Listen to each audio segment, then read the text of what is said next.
Hello and welcome to Stocks Down Under. My name is Stuart Roberts and I'm one of the co-founders of our publication.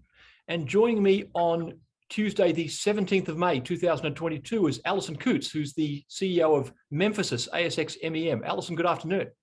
Good afternoon, Stuart. It's been a story of continued progress for Memphasys. You were built obviously on the Felix device, which has some utility in terms of improving outcomes in IVF. But as we'll talk about in a second, it's much more than that. Now, in the meantime, you recently got ISO 13485. Well, it's been, it's not been formally issued yet. We've passed the audit. We're just waiting for the formal issue. Yes, okay. Sort of thing. It's just a no mean feat whether it's been formally issued or not. How difficult a process was it to get that ISO qualification?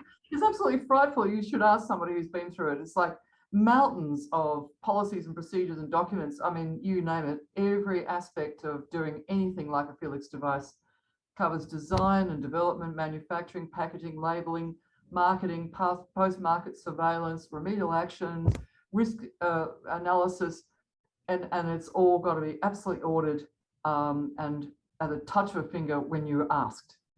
Right. So basically, you've now got a functioning and well-running quality system for medical devices, which will cut the mustard with any regulatory agency. And it's not specific to the Felix, although it'll stand us in really, really good stead for the Felix. But any device that is Felix-like will be also part of this same process. Right. Now, we've got a quality management system. Yes. So we've now got best practice on the device, and you've been talking to some pretty engaged people who are opinion leaders in their field. Talk to us about some of the relationships you've built over the last year or so in order to spread the word on Felix. Fortunately, before COVID, we went and travelled to various big shows, big IVF events overseas. There are 3, and we got to meet a lot of key opinion leaders around the world. And some of them were introduced to us by John Aitken, who's the guy we actually now employ, but he's #1 in the world in anything to do with andrology. And key opinion leaders, actually, when we want to have a meeting with them and they know that we're associated with John, they want to know us too, which is marvellous. And so that's how we got to know a number of them, not all of them, but a number of them. And they've been really, really valuable to us. They're all around the world. They're the guys who set the standards for everybody else to follow in anything to do with IVF. Right.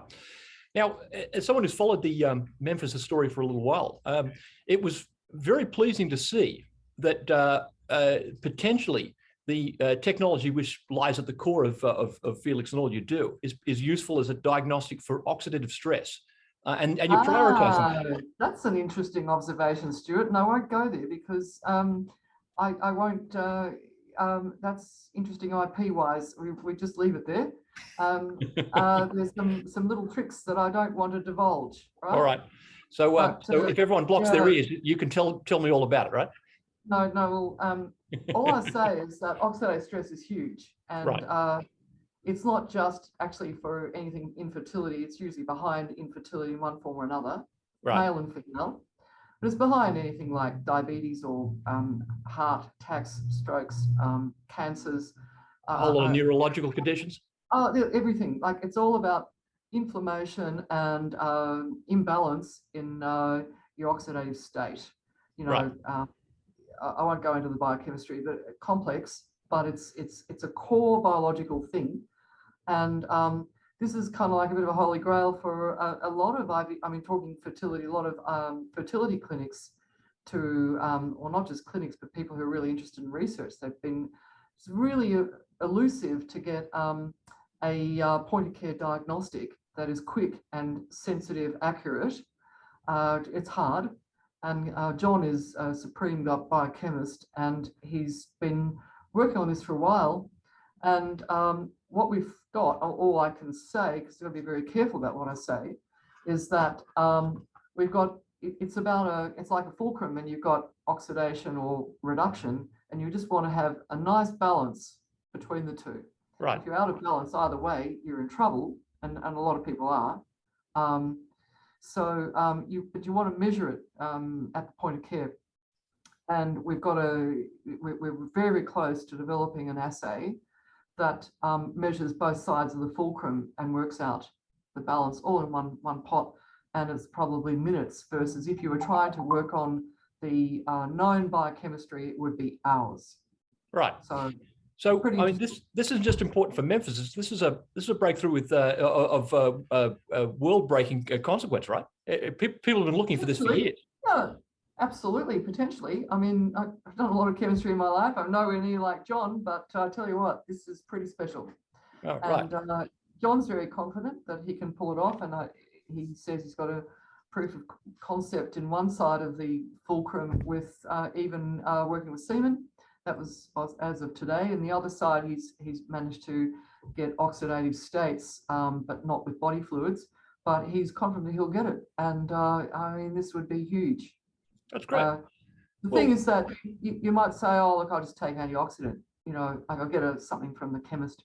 Well, one is that is it the right sort of dose and level of concentration that you need? You have no idea. As I said before, it's like taking insulin. You think you've got diabetes, but you don't have any clue. Right. And you might actually overdose or underdose because you don't know your oxidative state. And this is the thing that you need in order to determine what to take and when. Well, that's exciting. But in the meantime, you've got something that's a little bit closer to hand with some more data you can talk about. Turns out that your Samson product is performing particularly well. Well, you've got some data on racehorses, but it's applicable to horses generally. Yeah, tell us about the latest data. Well, yeah, look, bear in mind that this is retrospective data, knowing, you know, what the results were and then getting an algorithm to fit, which is always easier than prospective, like new pairings of stallions and mares. So that was what we were going to do next. But based on the retrospective data, we were able to predict pregnancy by just using the semen from a stallion, whether it's a standard bred or a racehorse. With a racehorse, of course, you know that they're not allowed to be bred artificially, so they've got to actually mount the mare. Right. But so you use a dismount sample, and I won't go into how you collect those, but fortunately we had an expert from a university doing all of that at the stud, and we were able to predict with high degree of accuracy just using the semen sample and some other statistics about the individual horses, such as stallion and mare age, etc., getting an algorithm together and working out within an hour of the fertilization event the likelihood of pregnancy to a high level of accuracy. Whereas if you were looking to see how likely the event would be to create a pregnancy, otherwise you would have to wait 14 days or so for an ultrasound, by which time the mare might have been outside of her season, the estrus cycle. You have to get sometimes the stallion or the mare back together. That's logistically difficult sometimes. If you know that that thing is likely not to have taken, you could potentially bring the stallion back, maybe needs to rest a bit and have another service. Or for AI, you give another dose. And this is terribly important for high value pairings, not just for any old horse out in the field, but for high value performance horses, it's terribly important to get pregnancy within a season and to also do it as soon as the season starts as possible, because every day of extra growth gives you more value, because of course, you know, horses all have the same birthday. Now, obviously, you've got to run a prospective study of that. Have you lined up the relevant site in order to run that? No, look, the two studs that participated are really keen and very curious. They wonderful. They've really been very cooperative. We will reach out to others, but right now we are focused. It's not easy to. It's not hard to recruit the studs actually, but what we're busy doing is making a better device to take to the field, because the first one was a bit of a clunker, but it served its purpose. The next one's not going to be the complete final one, but it will be good enough, if it works, talking prospectively, that we could potentially have some commercial sales from it, and then we'll fine tune it later. But we want to make sure that it works on a prospective sample, not just retrospective, before we go and, you know, fine tune it that much. Well, so that's where we're going. It's great. I mean, for those investors who just know of Memphasys as the Felix device, sure, it's Felix, but we've got a heck of a lot of interesting stuff piled up behind that, which could potentially create more shareholder value than the original. That oxidative stress is actually, I mean, we're talking with other IVF clinics and key opinion leaders, and one in particular hugely well serviced with, they're doing stem cells and all sorts of things, huge equipment overseas. Oxidative stress is one of their #1 programs.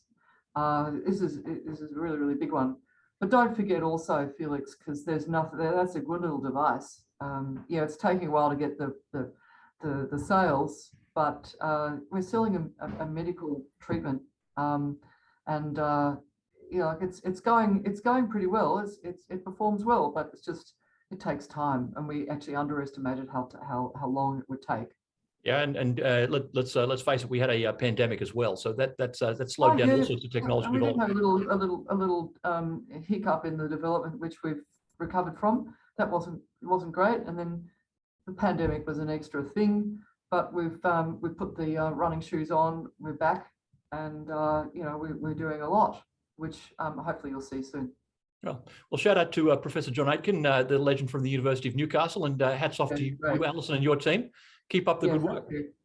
Thanks very much, Stuart. Okay.